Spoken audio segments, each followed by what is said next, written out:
Welcome to the Soar podcast, the place for creative entrepreneurs with limitless dreams and unconventional stories. I'm your host, Ray Hyde Cornell, founder and business mentor at Chiron Consulting and CEO and senior copywriter at Cornell Content Marketing. My goal is to bring you stories of what's possible so you can never tell yourself that your dreams are impossible.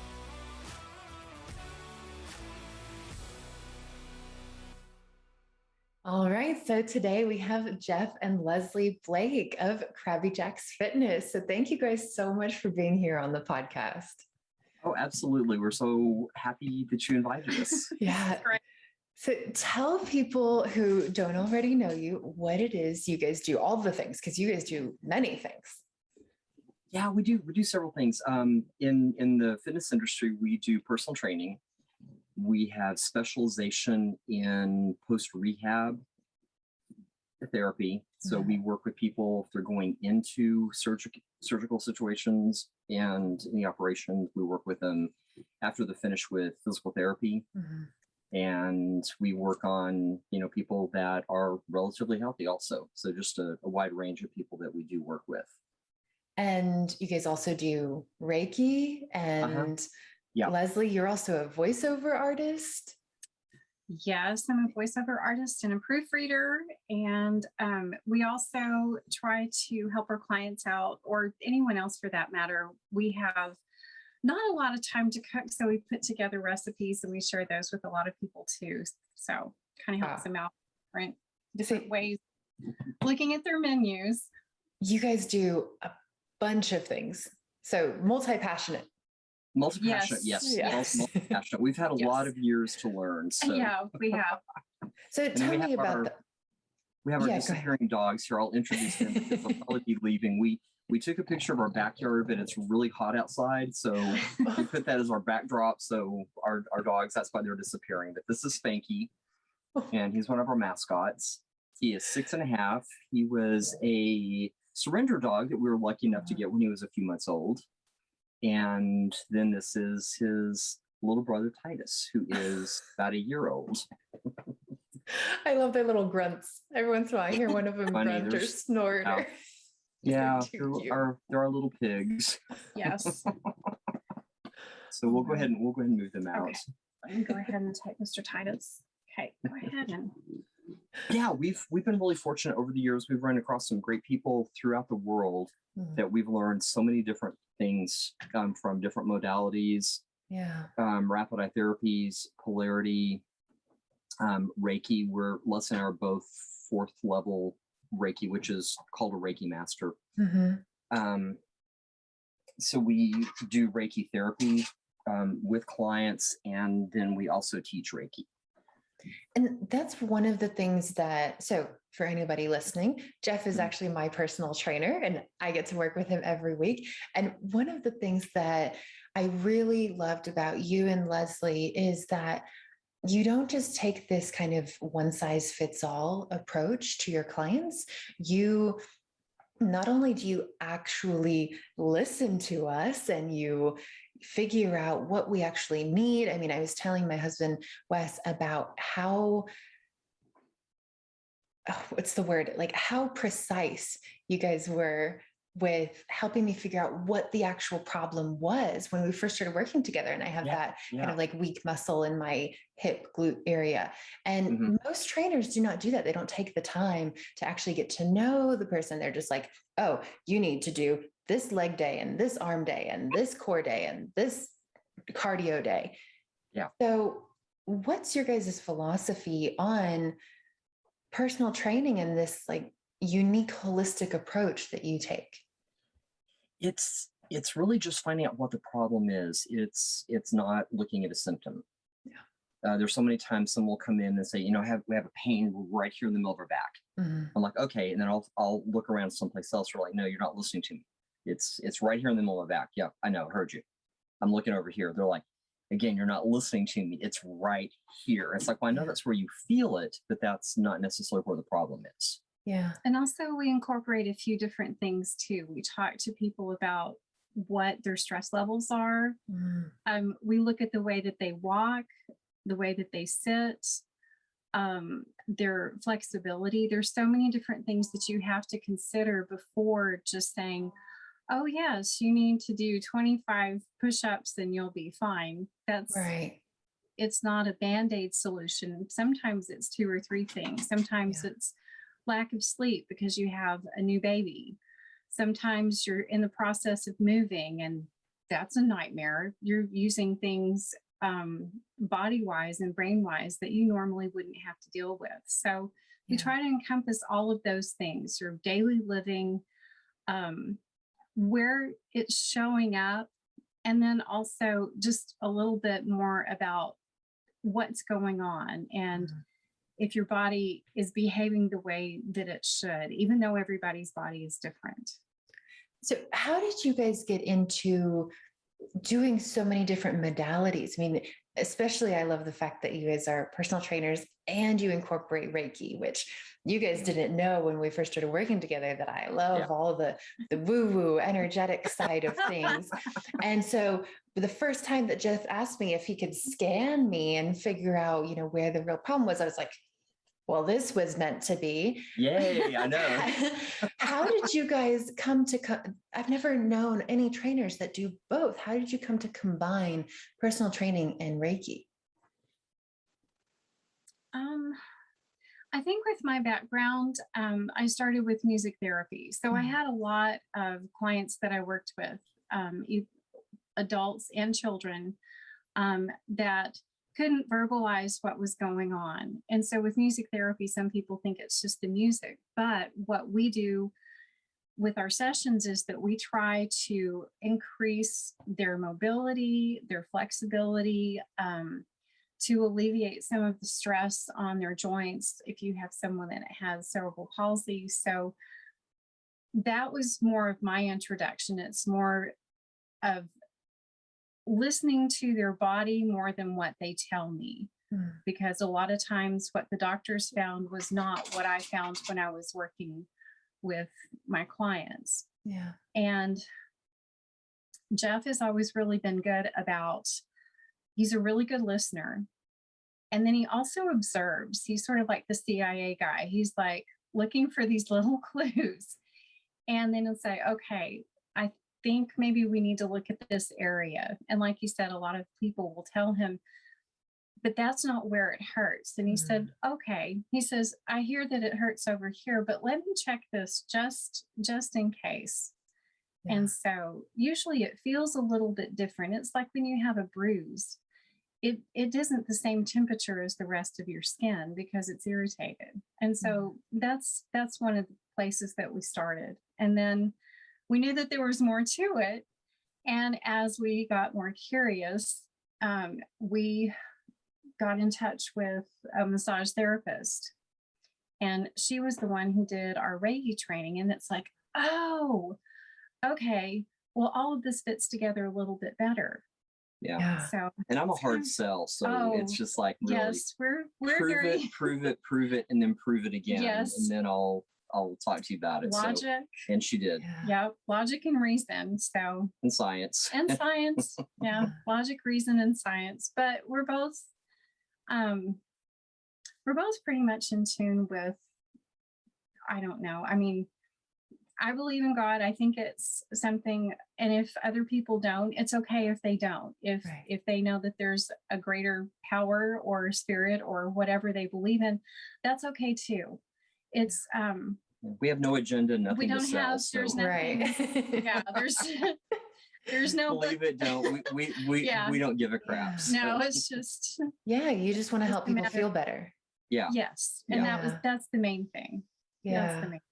Then we got in touch with a few other people, just in that group, and one of the teachers would come in. He's from England, but he would come into the States, and we would set up at our gym. We would set up workshops and training sessions, and it was great. We were so fortunate to have the people coming in, and we had the space and the classroom capability that we could host these things. Yeah. And of course, this is all pre-COVID. Yeah. Oh, yes. That's all Yeah. COVID. So you guys had your own gym in New Mexico. What were you doing before you decided to open up your own fitness business? I was a computer programmer, and then I was in finance for a few years. What? I did not know that. Yeah, yeah. And then just one day, I got tired of really working for someone else, and the people I Yeah. worked with were great, really liked them. But just, you're on someone else's schedule, Mhm. and you're traveling here, you're getting on a plane going there, you're driving, all over the place. And I did that for so many years, just multi-state traveling. And so I just wanted my own schedule. So I traded my 8-hour job for a 16-hour job. Yeah. Yeah. And you relate to that, Ray? Yeah. Yeah, I think a lot of us can relate, but it's so different when you're putting that time and energy into something that's yours and it's of your Mhm. own design, as opposed to when you're giving that, half of that time Mhm. to someone else and it Yeah. actually costs you more energetically. Yes. That's where the exchange, it's just not equitable. Mhm. So Mhm. what was the tipping point for you where you decided, and for both of you actually, where you decided to go into business together and start your own fitness company? We didn't really jump off precisely at the same time in that way. Leslie had a pretty good paying job. Mhm. So I talked to her. I said, I really want to quit what I'm doing and open up a gym. And she's like, Okay. why not? Right. You have a very, very understanding wife for her to just Yeah, go, it was okay. a quick conversation. It was just, Right. I think, just like a few seconds long. Well, And you look at the exchange, because I mean, it was just when someone is standing at the door going, "Oh, I can't go out that door, Leslie." I said, "Well, I can meet you in 5 hours, but I was an adjuster for State Farm, and so Mm, I did roofs and yeah. all sorts of things, but I'm just like, I can't leave." And he's like, "Well, I don't want to." And then when they find something, or he found what he wanted to do, I'm like, "Great, go for it. This will be fine. Just jump off and do it." yeah. Yeah. So Leslie kept her job. That was our deal. She Mhm. kept her job. I said, can you handle all of the everything for the house? Yeah. No Just, pressure. yeah, no pressure. You handle everything for the house. I'll handle everything for the business, and we'll have this Mhm. wall between the two. Mhm. And she's like, yeah, sure, we can do that. So we had a little bit of property, sold that. That was just some startup money. We went to bank after bank. They said, if you want to open up a restaurant, we're happy to Yeah. talk to you about financing, but not a gym because it'll just fail. Why will it fail? It just will. Yes. Can you give me more than that? No, it'll just fail. But a restaurant will be okay. It's like, okay, there are 1,000 restaurants here and 5 gyms. Yeah. Why can't this work? And they just kind of patted me on the head and said, well, maybe just go talk to the SBA and they can help you with the business plan. So after quite a few really condescending meetings, we're just like, okay, we're going to sell this property that we had in Texas and use that money just to get started. So we did Yeah. that, worked some financing with an equipment company. Leslie was in choir with someone who was married to someone who had a 5,000 square foot storage building right beside their house. And so she convinced her to talk to the husband, who wouldn't talk to me, to let us have that space. So it was just, it's like, and it was meant to be. And, Yeah. and we put a lot on the line doing this. I think really we just jumped off. We were very driven to have it done. And by that time, the tenacious nature of both of us kicked in. We forgot all about being afraid. Wow. It Yeah. was like, we're There going to was get no this time. done. No one's going to Yeah. stop us. We're going to get it done. So Yeah. we pieced things together, got things done. And I told Les, I said, if you'll just keep working until I can get the equipment paid off, Yeah. then you can quit your job. And so we paid it off early in 2.5 years. Wow. And so I had a debt-free business in 2.5 years. Which is, especially for having a physical location, that's Physical very rare. Yes. Yes. Wow. It was good, and we knew the community was ready for it. I may be jumping ahead here, but No, you're good. Go ahead.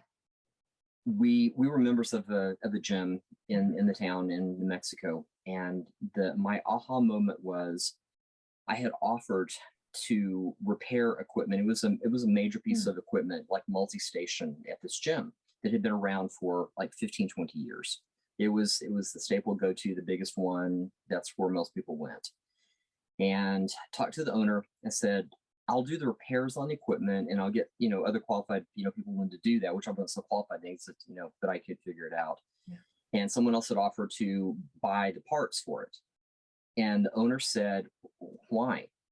I said, well, because this has been down for months. And the owner said, well, where else is anyone going to go? It really doesn't matter if I fix things or not. And I'm like, what an attitude. Jeez. Yeah, what an attitude. So I'm thinking right then, I'm like, give me a few months and I'll give you an address on where these people can go. Yeah. And we did. And, it was very successful. Yeah. When other people around you are doing something mediocre, there's such a vacuum that needs to be filled for someone to do it right and for someone to respect the customers or the clients to the point where people actually feel good going to a place as opposed to just settling. I don't understand that settling mentality. And it sounds like that's what that guy was doing. Yeah, yes. we couldn't understand it either. We really didn't understand, especially when you have a business owner that someone says, we're invested enough in your business. We'll continue to pay you to be here.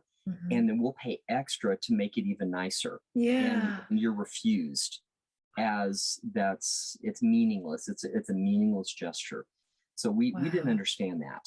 No, and those are the businesses that fail. He should be doing something else. He obviously wasn't following his passion. And okay. Well, good. It's good that he got out of that. They've moved on. So for anyone who's listening to this, and especially people who want to open up brick and mortar businesses or want to have product-based businesses, for those types of businesses, you usually have to have capital. You have to have seed funding. And you guys just got stonewalled. It sounds like at every step of the way. So for people who are going through that same thing, what advice would you give them? Just be creative. People and companies, can you go ahead and move them? We need to move the dogs one more level. One more ring away from the recording studio. They don't want to necessarily be in our labs, but they want to be able to see us. So. They want to be involved. They want to be invited to the party, but they don't want to actually go to the party. Yes. Yeah. Exactly. Yes. We've all been there. Once they're in the room of the party or in the backyard of the party, they're fine. What we did, Ray, was after getting shut down by so many banks, then we talked to an equipment company and they said, we'll get with the financing company and we'll work with them on your behalf. We gave them our business plan. Here's my background. Here's my education. Here's my experience and Leslie's. And they worked up a deal with us. I mean, it was credit card interest rates, but it was still capital. So we had enough that they financed most of, we had a small down payment. They financed most of the equipment. And that's what we needed because we rented the space. Then later on, we found another building, remodeled the commercial building and bought it and moved in there. But at the rented space, we needed the equipment. That was the main thing. So we had enough money for down payment, get some things fixed up. Les and I busted our butts for about 2 months getting it going. And then just, paid off the finance company that worked through the equipment company. Yeah. And that worked really well. And that was one of the things we wanted to pay that off as soon as we could. We didn't get any break on the interest. That was just one of the deals. It's like, we're going to pay this much interest if we pay the loan off in a month or however many years. But that was okay. At least it got us in business and we knew we can make money. We never had any doubt that we would be successful. Well, and I think that's really the key is if you don't have any doubts, if you know, this is what I want to do, this is the business that I want to build. I don't know how I'm going to make it happen, but it's going to happen. Yeah. And you have that energy of confidence and determination. People pick up on that. The right people pick up on that, and they're willing to come up with some creative solutions for you. Yes. And Yeah. the same thing has happened with me and Wes buying this new home that we just moved into about a year ago. Yeah. Because I'm self-employed, most traditional banks, Citibank, Wells Fargo, wouldn't even look at us No. because our tax forms are very different from the Yes. traditional W-2 employee. And yet we found a bank that was willing to look at all of my income, the fact that I own the business, so they were willing to look at the business accounts and work with you. And it ended up being a way better deal than what we could have gotten through, the mainstream banks. So Yeah. it's that creative solutions that really allow you to make those big dreams, make those businesses that you want to just materialize and manifest out of thin air. That's what it takes to make those happen, is just Yes. not giving up because other people say no. Yeah, you really can't. And then we faced, the same thing when we found a few years later when Leslie found this building. It's like, okay, this is great. They had a condo upstairs. We could rent that out. We had our main floor. We had a basement for storage and employee hangout room. It was great. And it was still the same thing. The banks were like, that you're self-employed. Yeah, I've been self-employed and profitable for years. You're a bank, And I can't get fired. I can't get fired. But it's that weird stigma. Yeah. It's like, we really appreciate, you go out there and you work 12, 16 hours a day, where other people will stop at, 8 hours and 30 minutes. They're like, I'm done. Yeah. You'll keep going. They appreciate that, but they don't respect it enough to loan you any money. You don't have a W-2. You have a 1099. Right. And they're like, but that doesn't count. You're not permanently employed. I love that. It's like, you're not permanently employed. Who's going to fire me, asshole? one person on the planet tell me that is permanently employed. I don't know of anybody. No. Nobody. No one. I mean, it's like it's a term that doesn't even mean anything, but it's bantered around with banks so often to the self-employed, where you don't have a permanent position. Right. Well, and I don't get it. Exactly. And I think especially what we do, we have far more financial stability than someone who has a job. I mean, if I compare my work to my husband's, Wes works for FedEx. He could get fired at any moment, and he has that one source of income. Whereas within the marketing agency, we have, I think we have 28 or 30 clients right now. If we lose one, we're still good. Even if we lost half of them, we still have income coming in. Yes. Right. So how is that less stable than someone who has one source of income from a W-2 employer? That's a good question. I was hoping you could answer that for me. I have no fucking clue. We don't have an answer. We've been in for years. It's just the system. It's our traditionalist system. It is. It is. And it's very jaded and it's illogical. Yeah. And that's how it is. So Well, and it switched again for us too, because after a period of time when we moved to Texas, we didn't have a physical location, and then we ended up having COVID. So once again, we had to do a shift, and it was interesting because we took our customers with us. We took our clients with us. We didn't lose a single client. we brought them virtually with us. Yes, we brought them virtually. So that was one thing that we really had not planned on. Yeah. But we prepared for it, but not planned on. Exactly. So that's one of those serendipitous things that I love about your story, which is that you did the migration from a physical location to a fully remote business, a fully virtual business before COVID even hit. So it was like the universe was just looking out for you. And you sold your physical location in New Mexico before all of the crazy real estate stuff happened and just property wasn't moving. So tell me what that transition was like, because I know a lot of people listening have gone through moves where they decide, I have to move, whether it's for family or their spouse's job or for their kids, they have to pick up and move. How do you do that when you have a physical business? On the physical business, what we did, I'll just tell you the dirty stuff. Yeah. It got messy. It got messy. It got very messy. And it has to get Yeah. messy before you can really figure out what actually Yeah. needs to be done. Yeah. Yeah. Right. Well, what we did, we had 2 locations actually.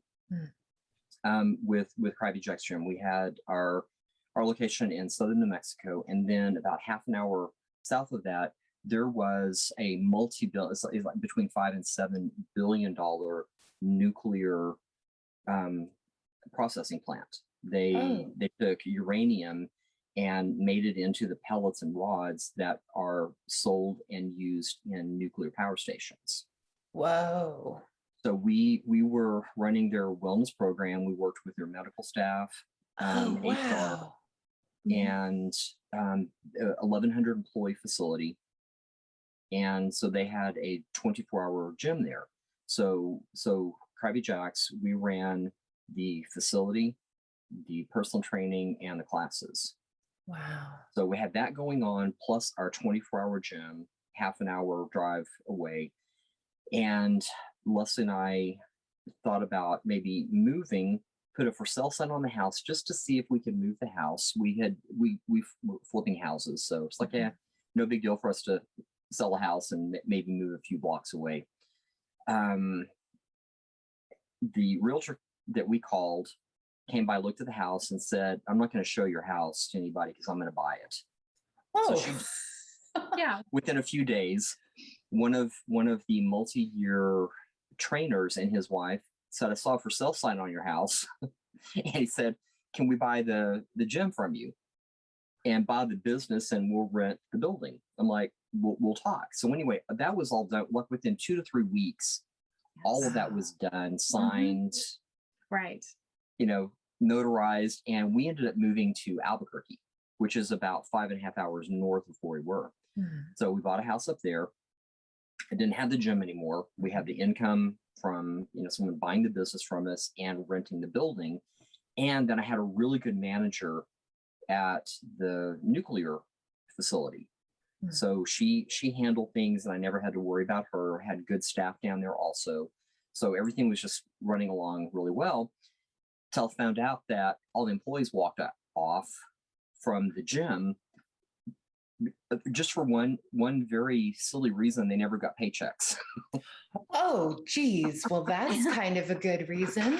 That was a big surprise. We're like, Yeah. what? So then we stopped getting money for the gym. They did a down payment, and then they were buying the business from us. So we stopped getting our money monthly for the business and for rent. So anyway, so that was one reason that prompted the move. I was going 5.5 to 6 hours back and forth. And we had started a personal training studio that Leslie was helping, run that in Albuquerque. So we had a personal training studio 5-6 hours south of that. We had the gym, and then another half an hour, we had the nuclear facility. So it was all over the place. I was putting 1,000 miles on my car every week and just trying to keep everything going. So we took the business back, the gym back. I called all of our employees. So will you come back to work? And they're like, "Yeah, just when." So they showed up either that day or the next day. So we were fully staffed within hours. Wow. And We're very fortunate. yeah. So talking about entrepreneurs, what happened with the person that was buying it from us, I thought they knew what they're doing. They got a bank loan for our down payment. Bank thought they knew what they were doing. Found out they didn't. They thought owning a business was you do whatever you want to. So they went on a multi-state beer sampling tour. Instead of running their business. Instead of being there running the business. And when I Okay. talked to them about that, they said, "We don't have to show up for work. We're owners now." Well, there are ways to design it to make that possible, but if you don't do the work to design that and implement it, and you just decide to go on a multi-state beer tour, which I'm sure my husband would love to do that, but it's not such a bad idea. But not if you haven't set your business up that way. Yeah. And not if you don't pay the people who are going to carry out the actual operations. Yeah. And they told me, they said, "Well, you had an ongoing thing. You had good employees, you had a system." They're like, "We didn't need to be there." Wow. But you did, apparently. You have to You have to be there. You have to, Yeah. you have to show up. I mean, one of the things that the people, when we first started the gym, didn't understand was, oh, well, you just turn on the lights and the people come in and they bring you money. And it's so much more than that. And I said, Yeah. no, you really do you have to clean it. You have to take care of your customers. You have to restock things. You have to do continuing education. You have to have conversations with your staff so we're all on the same page. And you have to take care of your customers. You do. You have to find out what's going on. Otherwise, you don't have a business. Right. And a business is like a living thing. It's like a plant or an animal. If you don't water it and you don't feed it and you just never look at it, it's gonna wither and die. What do you think is going to happen? Yeah. Wow. And so many people don't understand that. And that's one of the things that we learned is, and I really had to back off, is everything doesn't have to be perfect. Because I started off that way. Yes. Everything must be Depends perfect. who you ask. Well, that's true. Ask my first batch of employees. Everything must be perfect all the time.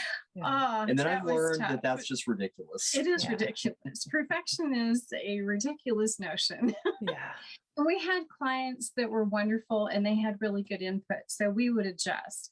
We had, oh my gosh, some of the employees we had, just when you let them do what they were good at, our sales increased 40%. I mean, it's just, this is what you were meant for. If you have a better idea, you tell us. And they would. And that was probably one of the best things, because sometimes the people that are your front line is your best source of information. And if it's just you have to consider yourself frontline as well as an owner, and you really have to listen to what it is that people are asking you for. And I think that goes for anybody who runs a team, not just a fitness team, but I know that happens within my agency as well, where I'll notice that a writer is kind of turning in like half-ass work, and it's just, I know they're better than that. And so you have a conversation, you go, what's going on? And it's, I don't really enjoy doing this anymore. I just kind of have lost my passion for it. I really want to do this other thing. Okay, cool. Let's shift you into that other role. And then they just light up and they love the work they're doing. Their work quality is amazing, but you have to let your team adapt and shift together in that way. You can't just pigeonhole people and expect them to fill the role because that's the role that they chose. Well, life changes. People change, things change, circumstances change, experiences change us. So having that flexibility within your business sounds like that's what made you guys really successful. I think so. It was good. One of the rules is I had everything down. I had scripts for this. Here's how you answer the phone. I want the phone answered this way. Every single. I mean, I'm just like that. And Leslie's dad was like, wow, Leslie, I know how the employees must hate Jeff. And it's like, no, be a really big asshole. I'm like, no, he's really not. I'm fair, and everybody knew what to do because it was all in writing. So it's like, as long as you're doing your stuff. And so I told the staff, I said, if I hardly ever talk to you, that's great. You're doing a wonderful job. If I leave you alone, take that as a huge pat on the back. And that was one of the things that we were telling us, like, here's how we do things. You do it our way. Now, when you come up with a better way, please tell us. And we'll look at it, and we'll lot of times about it. Tell us how it works. Tell us why your way's better. We're open, and a lot of times the staff be like, "Why are you doing it this way? You can do this way." It's like, I don't know. Let's change to your way. It's so much better. Exactly. And then that's our new protocol. Here's how we do it now. Always. We do it the way Mark says now. So it's like, yay. Because you're always looking to level up. You're always looking to optimize things and improve things. It's not about perfection. It's not about perfection for the sake of doing it my way or the highway. It's about doing it in the best possible way that you can, which really goes back to what we started by talking about, which is that why settle for mediocre when you can do it in the best possible way? And then your business does run itself. You do have clients coming in all the time Yeah. You do have new business. You do have happy team members. You don't have huge issues with turnover. Yeah. Yeah. Because you're always looking to do it the better way. Yeah. Not necessarily this way that we were taught, eons ago, and you have to stay in this rigid format. And Yeah. Right. Yeah. So how did you guys make the transition into virtual fitness? Because I know we have some listeners who are personal trainers, they're fitness instructors, and especially with COVID, everything is going virtual, but that's not an easy switch, especially when you do something so one-on-one and personal, like personal training.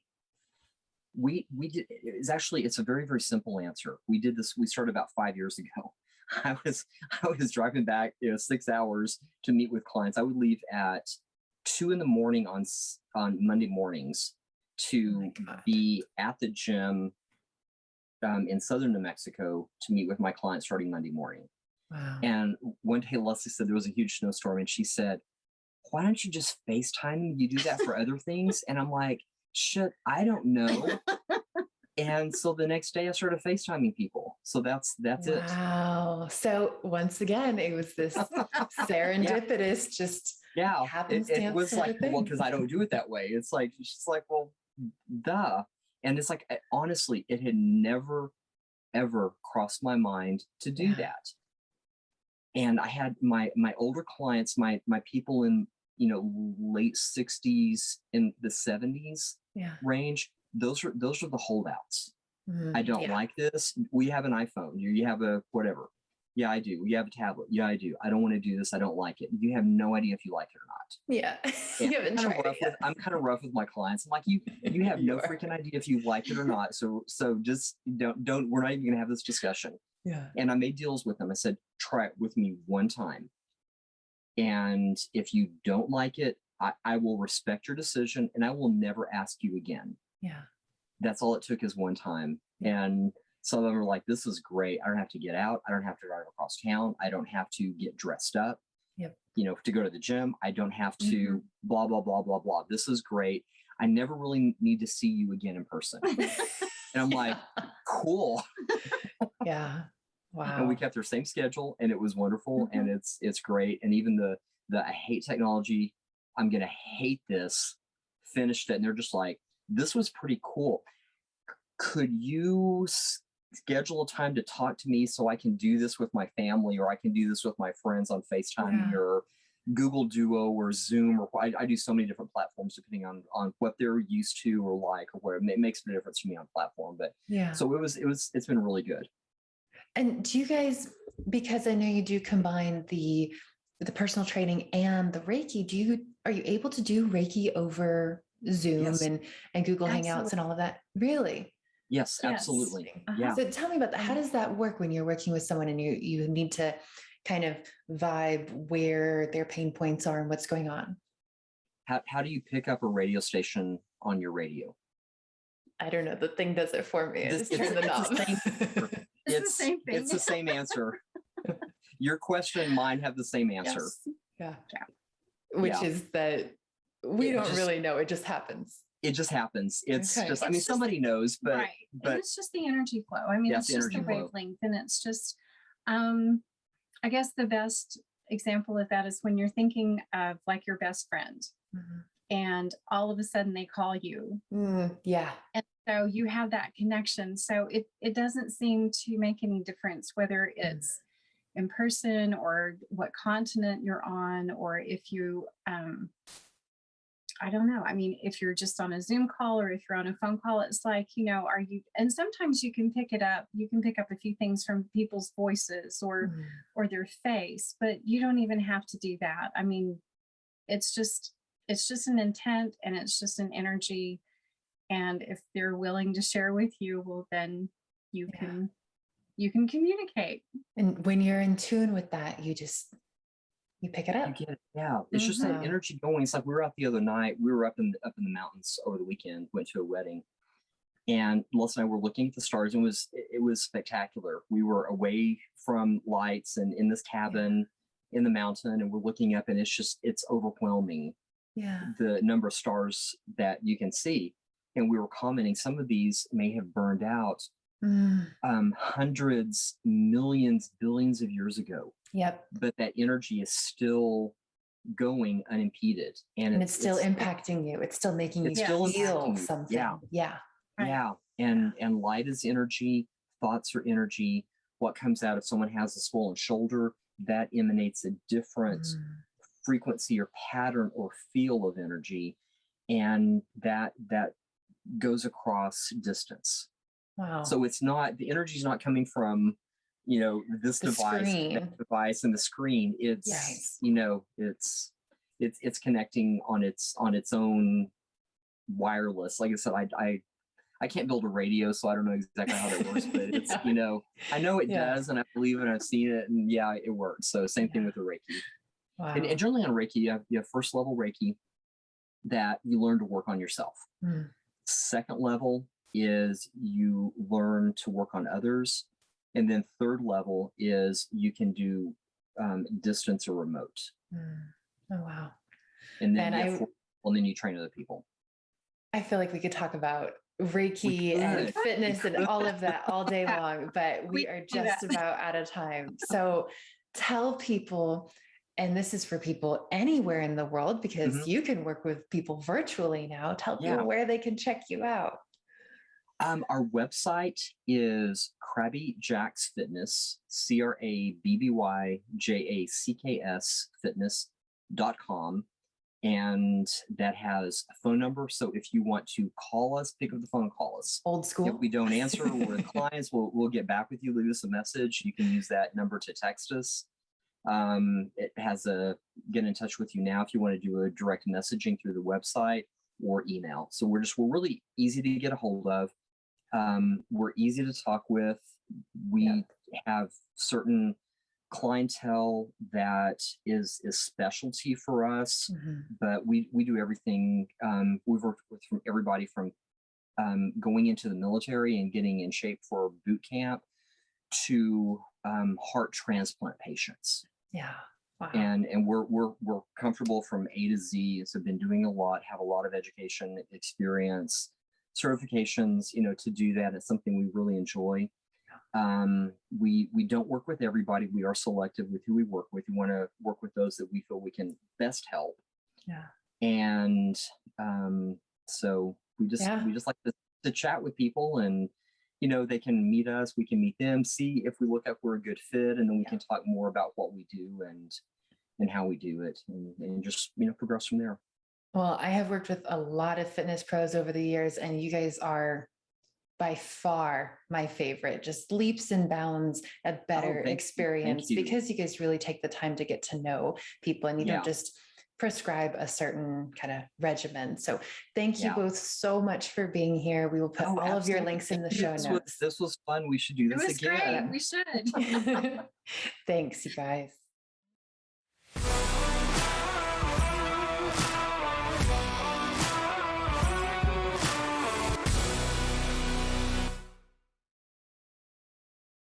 Hey, it's Ray again. Thanks for listening. If you liked this episode, please subscribe and rate us on your favorite podcasting platform.